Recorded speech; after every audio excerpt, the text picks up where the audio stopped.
The rain in Minneapolis didn't wash away the stench of arrogance. Jang Tae-hoon stood under a silk umbrella, his tailored suit worth more than the entire street, looking at the rusted, sputtering frame of Kyoma's 2012 delivery bike. He didn't see the woman, he saw a nuisance. With a smirk that didn't reach his cold eyes, he tossed a crumpled bill into the mud at her feet. "Keep the change, little bird," he drawled in his sharp, accented English. "And buy a machine that doesn't scream for mercy every time you turn the key. You're clogging up my driveway." Kyoma didn't flinch. She just stared at the mud-splattered bill, her fingers twitching near the hidden compartment in her thermal bag. She wasn't thinking about the money. She was calculating the 4 seconds it would take to slide a ceramic blade between his ribs and the 6 hours she had to wait until her contract officially went live. Before we continue, take note of this moment because everything is about to change.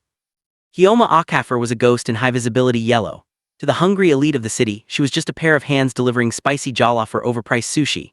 They never looked at her face, and they certainly never looked at her eyes, which was their first mistake.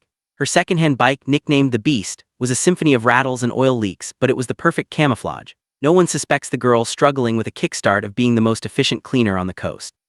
But tonight, the job felt different. The target wasn't just another corrupt politician, it was the dragon of the docks, Jang Tae-hoon. He had spent months turning the local syndicates into his personal playground, leaving a trail of bodies and broken alliances.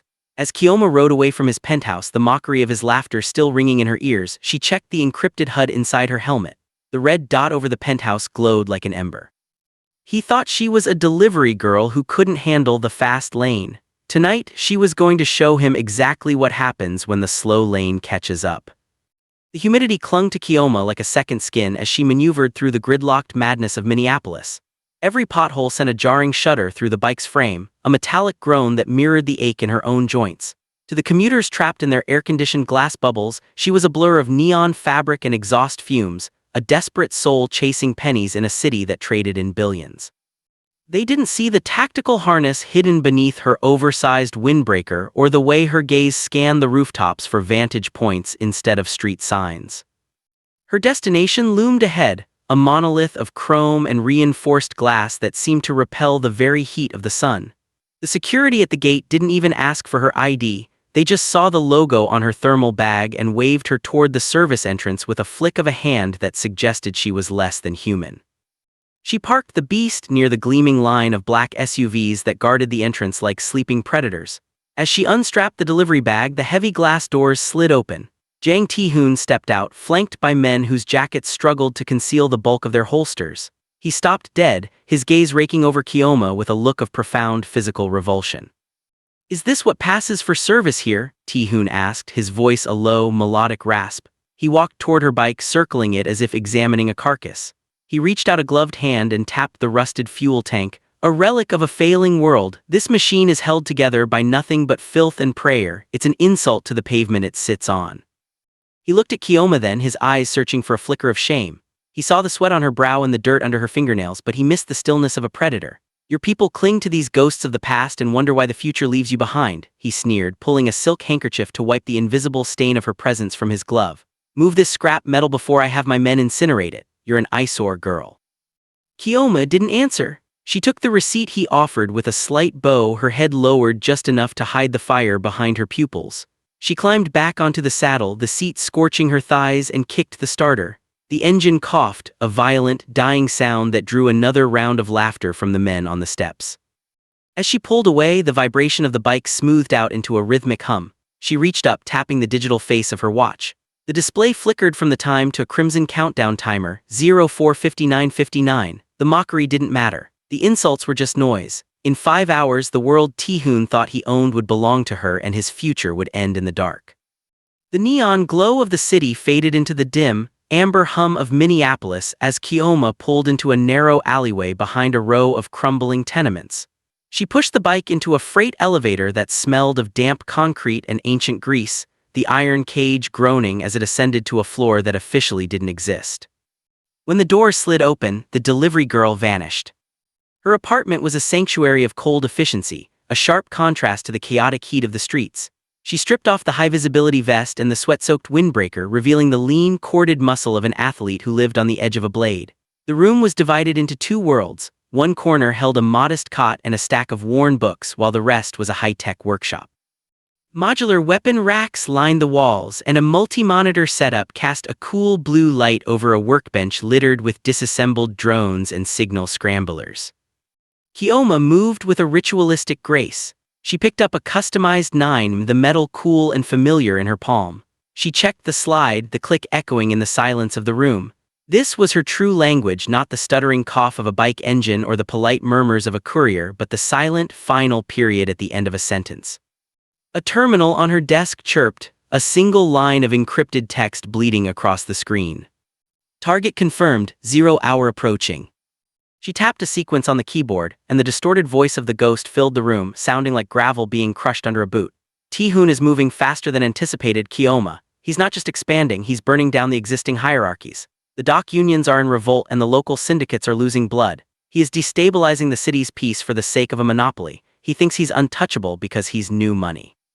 He's arrogant, Kioma muttered, her mind flashing back to the silk handkerchief and the look of disgust in his eyes.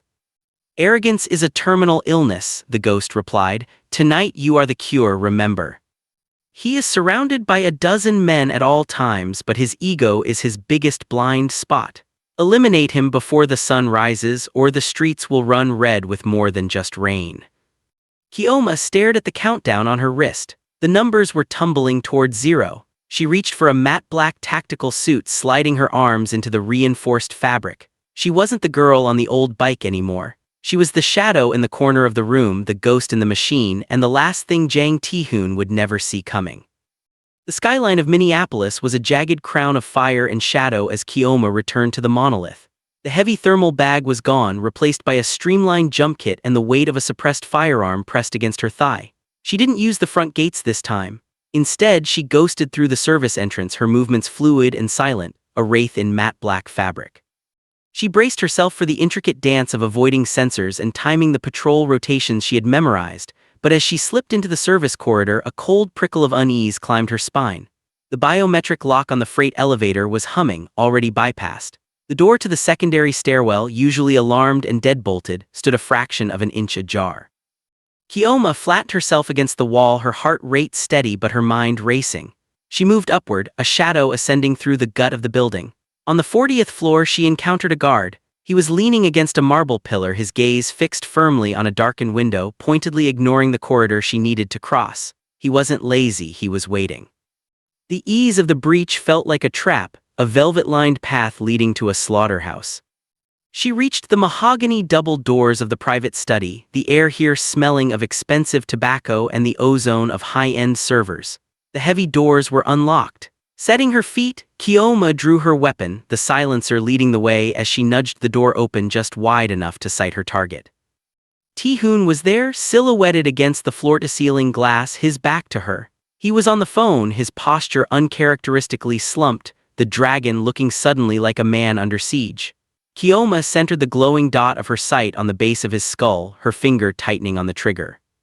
I don't care about the shipment, Ti-Hoon's voice drifted back to her, devoid of the morning's arrogance. It was raw, etched with betrayal. Tell Kangmin I know what he did. He sold the roots to the Nigerians and fed me to the ghost to cover the deficit. He thinks a cleaner is coming to do his dirty work tonight. Kioma's finger froze. Let them come, Ti-Hoon whispered to the empty room, unaware of the barrel leveled at his head. If I'm the sacrifice for his promotion, I'll make sure he inherits a graveyard. Kioma lowered the weapon an inch, the realization hitting her harder than any bullet. She wasn't an assassin fulfilling a contract for the sake of the city's peace. She was a loose end, a disposable tool being swung by the very traitor Ti-Hoon was nomming. The ghost hadn't sent her to end a monster, he had sent her to clear the path for a new one. The weight of the gun in Kioma's hand felt different now, no longer an instrument of justice, but a heavy, cold lie. As she stood in the threshold of the study, the voice of the man she was supposed to kill continued to unravel the conspiracy. Ti-Hoon wasn't barking orders, he was reciting a eulogy for his own empire. Through the crack in the door she saw him toss the phone onto the desk and pour a drink with a hand that didn't shake, though his shoulders remained tight with the burden of certain death. Kangmin, he murmured to the shadows, you always did have a taste for the cheap shortcuts. Kioma realized then that her handler, the ghost, hadn't been protecting the city's peace.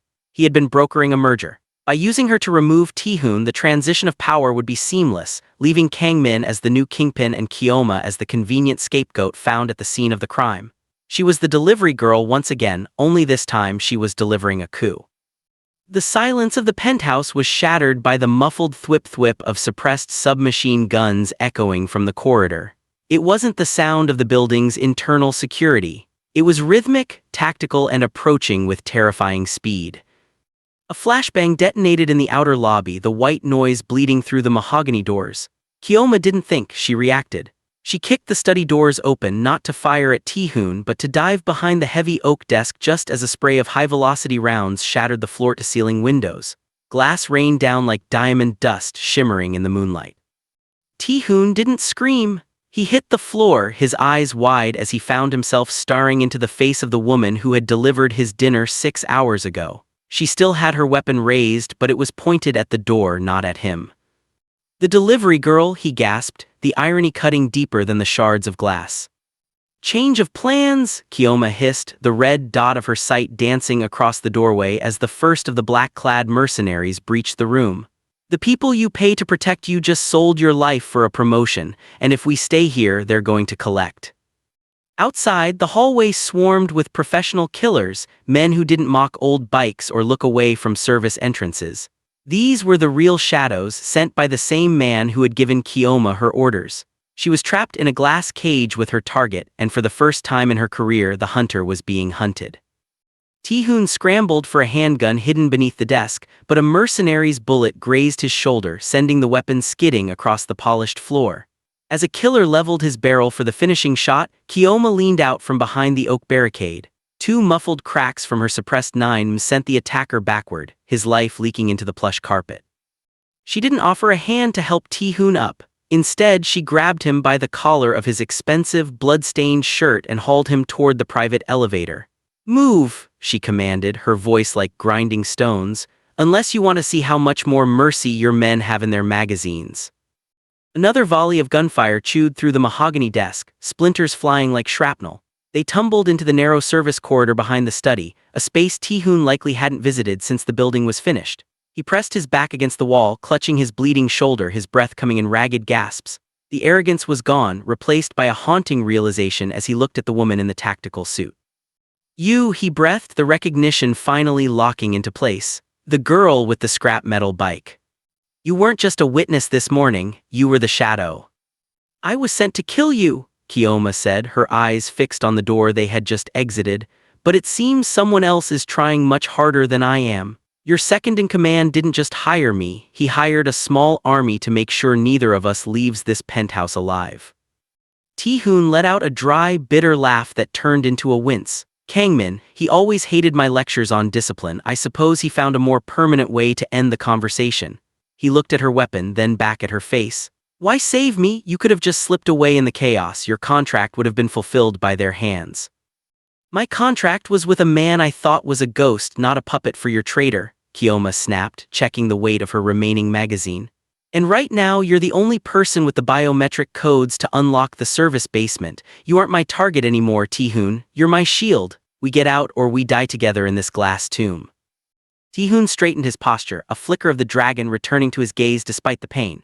He saw the cold, professional precision in her movements, the way she held the hall, the way she calculated the angles. He had mocked her for being a relic of a failing world, never realizing she was the most dangerous thing in his. "The delivery girl is a ghost," he whispered, a grim smirk touching his lips. "Very well, ghost. Let's see if we can give Kangmin a nightmare he didn't pay for." The elevator was a dead box, the power cut by Kangmin's men to turn the high-rise into a vertical slaughterhouse. Keoma led the way into the concrete throat of the emergency stairwell, her movements a study in economy and silence. Ti-hoon followed, his refined elegance discarded for a desperate, raw aggression. He had retrieved a discarded submachine gun from a fallen traitor, and where Keoma was a scalpel, he was a sledgehammer. They hit the 30th floor and were met by a wall of lead. Keoma went low, sliding across the industrial tile and placing 2 rounds into the gaps of the lead mercenary's tactical vest. She moved like smoke, shifting from cover to cover before the enemy could even track her heat signature. Ti-hoon, however, stood his ground with a terrifying, reckless fury. He roared as he emptied a magazine into a drywall partition, the sheer volume of his fire forcing the attackers to dive for safety. It was messy, loud, and lacked finesse, but it provided the chaos Keoma needed to flank them. "You're going to get us killed with that noise," Keoma hissed as she dragged him behind a structural pillar, the concrete chipping under a hail of return fire. They should know who is coming for them, Ti-Hoon spat, snapping a fresh clip into his weapon with blood-slicked fingers. I built this empire on noise, I won't die whispering. By the time they reached the subterranean parking garage, the air was thick with the scent of burnt gunpowder and gasoline. The vast, echoing space was a forest of concrete pillars and luxury vehicles, the very toys Ti-Hoon had used to measure his worth. A group of 4 mercenaries pinned them down near a row of armored SUVs. A grenade skittered across the floor, its metallic ping a death knell. Kioma didn't think. She lunged, her shoulder slamming into Ti-Hoon to knock him behind the engine block of a heavy sedan just as the world turned into white heat and flying shrapnel. Before the smoke could clear, a mercenary rushed their position. Ti-Hoon, despite his wounded shoulder, lunged from the shadows, using the weight of his weapon to shatter the man's jaw before Kioma finished the job with a single, precise shot to the temple. As the echoes died down, Ti-Hoon leaned against the car, breathing hard, looking at the woman who had just saved him for the 3rd time tonight. He saw her checking her magazine, her face a mask of calm amidst the carnage. He had called her a nuisance, a relic. Now he saw the truth. She was the only thing standing between him and the void. You have a strange way of delivering things, Kioma, he murmured, his voice lacking its earlier bite. I always finish the route, she replied, her eyes scanning the dark exits. For the first time, she didn't see a target. She saw a man who, despite his flaws, refused to break. The respect was silent, but in the gloom of the garage, it was the only thing keeping them alive. The beast's garage was a cathedral of grease and cooling iron, hidden beneath a nondescript tenement on the city's edge. Here, the air was thick with the scent of castor oil and the metallic tang of Kioma's tools, the only things she truly owned. She kicked the door shut, the heavy steel bolt sliding home with a finality that seemed to push the chaos of the night back into the shadows. Ti-Hoon collapsed onto a wooden stool, his silk shirt now a rag of crimson and soot. He looked profoundly out of place among the rusted spanners and the skeletal frame of the bike he had mocked just hours before. He watched Kioma as she moved to a hidden floor safe, pulling out medical supplies with the same surgical detachment she used to load a weapon. You're a better mechanic than I gave you credit for, he rasped, flinching as she pressed an antiseptic-soaked cloth to his shoulder. Though the Daker leaves much to be desired. Save the critique, Kioma said, her voice low. Why did the ghost want you dead, Ti-Hoon? He told me you were a cancer, a foreign parasite feeding on the city's bones. He said removing you was the only way to keep the peace. Ti-Hoon leaned his head back against the cold brick wall, a hollow laugh rattling in his chest. The peace your handler wants is the silence of a graveyard. My predecessor didn't just run the docks, he ran the blood through the city's veins. He was in league with the very men who gave you your orders. I didn't come here to expand a monopoly, Kioma. I came to burn it down. I've been systematically cutting off the kickbacks to the local syndicates and the dirty handlers like your ghost. Why do you think Kangmin was so eager to sell me out? Kioma froze, the roll of gauze in her hand suddenly feeling like a lead weight. She thought of the destabilization her handler had warned her about. It wasn't the chaos of a criminal takeover, it was the friction of a cleanup. Every target she had been given in the last 6 months, men she thought were monsters, now flashed before her eyes in a different light. He lied, she whispered. The realization was a cold stone in her gut. She hadn't been a guardian of the city. She had been the janitor, sweeping away anyone who threatened the profit margins of a hidden cabal. He didn't just lie, Ti-Hoon said, his eyes locking onto hers with a piercing intensity. He used the one thing he knew you wouldn't question, your sense of duty. You wanted to protect your home, instead. You've been helping the people who are strangling it. Kioma looked at her old bike, the relic that had carried her through 1,000 lies. The reflection in the chrome was distorted, but for the first time the path ahead was terrifyingly clear. The hunter had been the prey all along. The peace of the garage was shattered not by a bang, but by the high-pitched whine of a drone hovering just outside the frosted glass of the transom window. Kioma looked up, the blue light of the sensor reflecting in her eyes. They're here, she whispered. Seconds later, the steel door buckled under the force of a breaching charge. Dust and iron flakes rained down as Kangmin stepped through the haze, flanked by 6 men in full tactical gear. He looked at the grease-stained walls and the rusted bike with a sneer that mirrored Ti-Hoon's from that morning. All this effort is for a girl who smells of gasoline and a man who has lost his throne, Kangmin said, his voice dripping with smooth, corporate malice. Kioma didn't waste breath on a retort. She kicked a heavy workbench over for cover and opened fire, the rhythmic bark of her 9 cutting through Kangmin's arrogance. Ti-Hoon dived behind a stack of tires, surfacing with a grimace to lay down suppressing fire. But they were pinned, the mercenaries moving in a flanking pincer that would end in a crossfire within seconds. "The back exit," Keoma shouted over the roar of gunfire. "If we stay, we're cornered. I need to draw them out." She lunged for the beast. With a violent, practiced kick, the engine roared to life, a defiant scream of metal and combustion that filled the small space. She didn't ride away, she rode straight at them. The mercenaries scrambled as the heavy, iron-framed bike tore through the center of their formation. Keoma skidded out into the rain-slicked alleyway, the bike's tail fishtailing as she baited them. "Kill the girl?" Kang Min screamed, his composure breaking. He and 4 of his men piled into their idling SUVs, engines roaring as they gave chase into the labyrinth of Minneapolis. Keoma pushed the bike to its absolute limit, the relic vibrating so violently she feared it would shatter. She led them through narrow passageways where their broad SUVs scraped against brick, slowing them down, forcing them to focus entirely on the erratic red glow of her taillight. It was a masterclass in distraction. Back at the garage, the distraction worked. With the majority of the threat gone, Ti-hoon emerged from the shadows like the predator he was. He moved with a cold, silent fury, intercepting the remaining 2 guards with a combat knife and the raw strength of a man who had nothing left to lose. Kang Min, realizing the Beitan switch too late, screamed for his driver to turn around, but he found the alley blocked by a fallen dumpster Keoma had clipped on her way through. As he stepped out of the vehicle, fuming, he found Ti-hoon waiting in the dark, a silhouette of vengeance. The confrontation was brief and brutal. The traitor died in the dirt of the very city he tried to sell. By the time Keoma circled back, her bike smoking and her tires bald, the dust had settled. The mercenaries had fled into the night, their employer dead. The immediate threat was gone, but as she cut the engine, the silence that followed was heavier than the gunfire. The first light of dawn bled across the Minneapolis horizon, staining the smoke and rain a bruised shade of purple. The alleyway was a graveyard of ambition and spent brass. Keoma stood by the side of her bike, the engine clicking as it cooled, the heat rising from the metal in shimmering waves. The adrenaline that had sustained her through the long night was receding, leaving behind a hollow, crystalline clarity. Jang Ti-hoon stood 5 paces away, his shadow long and jagged against the brickwork. He didn't look like a boss anymore. He looked like a man who had finally seen the bottom of the ocean. He didn't reach for a weapon, nor did he look for an escape. Instead, he walked slowly toward the beast, resting a bruised hand on the handlebars of the bike he had once called an insult to the pavement. "The contract is still open, isn't it?" he asked, his voice barely a whisper against the waking sounds of the city.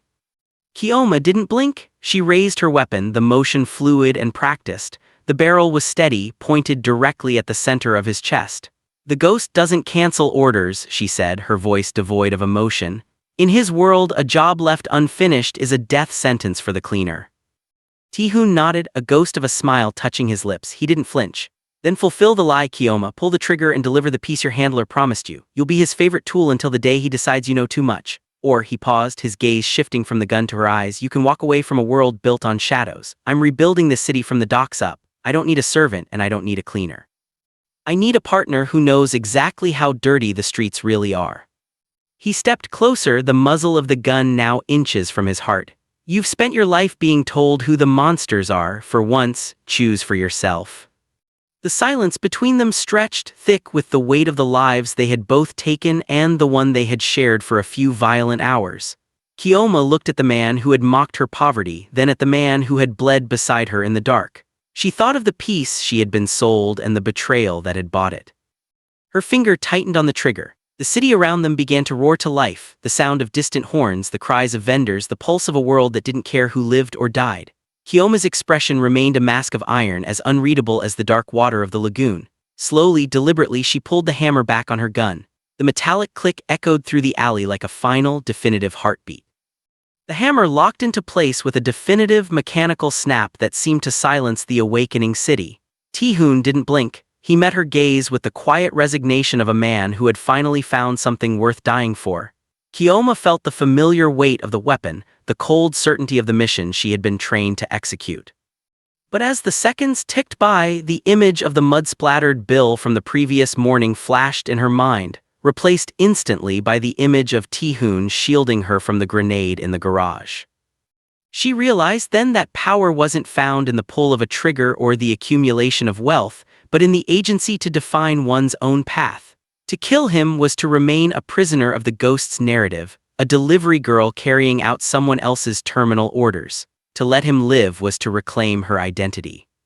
Slowly, Kioma eased the hammer back down. She lowered the weapon, the barrel pointing toward the oil-stained concrete. "The delivery is cancelled," she said, her voice steady and resonant. Ti-hoon exhaled a breath he seemed to have been holding for a lifetime. He didn't offer a hollow thank you, he simply nodded, acknowledging the weight of the debt that had just shifted from his life to his loyalty. "The ghost will come for you," he warned, though there was no fear in his tone, only a shared understanding of the road ahead. "Let him," Kioma replied, stepping toward her bike. "He thinks he knows this city because he watches it from a screen. He doesn't know the streets and he doesn't know the people he treats like scrap metal." She climbed onto the saddle of the beast, the machine that had been mocked, beaten, and pushed to the brink yet still stood firm. She realized that, much like the bike, her value wasn't determined by her outward appearance or the status others assigned to her.